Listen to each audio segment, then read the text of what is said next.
going to do is wonderful. This next thing is going to show you what we did when we were in Cuba, the group that we took. So, we finally got it down to an hour. It was almost 2 hours because it's so many wonderful things that we did there. And I always say to people, you need to go to Cuba to see for yourself, because you get the information that you get here. I'm not saying that it's not true, it's true, but it doesn't give you the whole story. It doesn't give you the whole story. So this is a little bit of what I wrote to set up this film that you're going to see.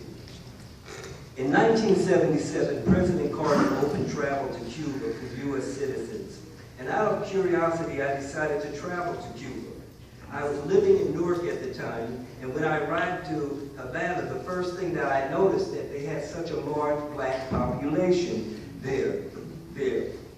Many of the faces of the Afro-Cuban population look like many of the Afro-American faces that I would see on the streets of Newark or elsewhere in the United States. Unlike the United States, which stripped away much of the African religions and languages of the African Americans when they were brought to this country, the Spanish colonizers permitted the Africans to practice some of their religions and keep some aspects of their African languages. Even today in Cuba, many Cubans practice some of these religions. Today, African influences can be especially observed in Cuban popular culture, especially the music, the dance, the language, the dress, and even the food. One of the most famous Cuban writers, Miguel Barnett, and I never forget this statement you said here. One of Cuba's famous writers once said, if nobody ever wrote anything about the black culture in Cuba, it would, or he said the African culture, he said it would still live. And that's to tell you how powerful it is. I myself have traveled to Cuba, as they said, 67 times, and I hope God blesses me to travel there another 167 times. I have taken more than 20 groups to Cuba to experience it's such a vibrant culture. I say that Havana, for instance, it doesn't look anything like New York, but it makes you feel like you're in New York because it's a city of energy. And even though Cuba's a poor country, you would think in terms of culture, they think they're Saudi Arabia because you have every kind of art. You have dance, you have theater, you have film, you have the visual arts, music, all over the place. You never have to ask yourself what you're going to do when you get there. So I was saying that the culture is a vibrant and fascinating Afro-Cuban culture, which continues to fascinate and motivate people to want to visit Cuba. I always joke with people, because I love her so much, Nina Simone. I said, Cuba is like Nina Simone, especially those who, and this is especially for Amina, because they were like sisters. Cuba's like Nina Simone. Once you experience it, you'll never forget it, and you return again and again and again. As I previously stated, my focus has been principally on Black Cuba. So what are the things our groups did while we were in Cuba? Primarily, we were in Havana, but you need to go to Santiago de Cuba. That's my favorite city, because if you like New Orleans, you'll love Santiago de Cuba. Right, Maisha?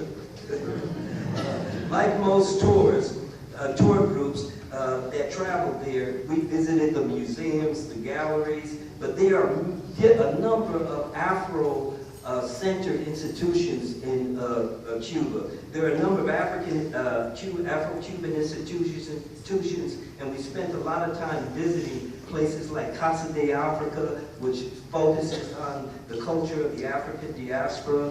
Go to the Yoruba Cultural Center, which focuses on the Yoruba, or some people say Santeria culture.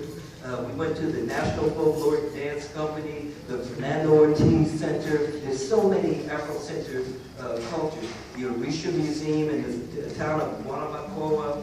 We went to another place called Calle de Hamel. You have all these African-centered institutions. We met with a number of important Afro-Cuban scholars, Afro-Cuban historians, writers, filmmakers, poets, musicians, and their studios at home. And I don't know if any of you saw the, 3 weeks ago on Channel 13, they did a whole week on the NewsHour of Cuba. And what was so interesting to me is that they, when they did a section on the art, they talked about, they went and interviewed artists. They went to the museums. You had art dealers from the United States go there. But the thing that was so interesting to me, they didn't interview not one black Cuban artist. And this is why I think it's so important for people of African descent to go to Cuba and get to meet the Afro-Cuban people. And when you see this video here, you're going to see how rich and friendly and warm they are. You don't get attitude in Cuba, right, Baisha? So we visited their homes. But one of the most important things that we did, and this is what I suggest to you, because when they interviewed all these artists for the Havana Biennial, and as I was saying, there's not one black artist. One of the things I do when I bring groups there, we go and meet the Afro-Cuban artists and we buy their work.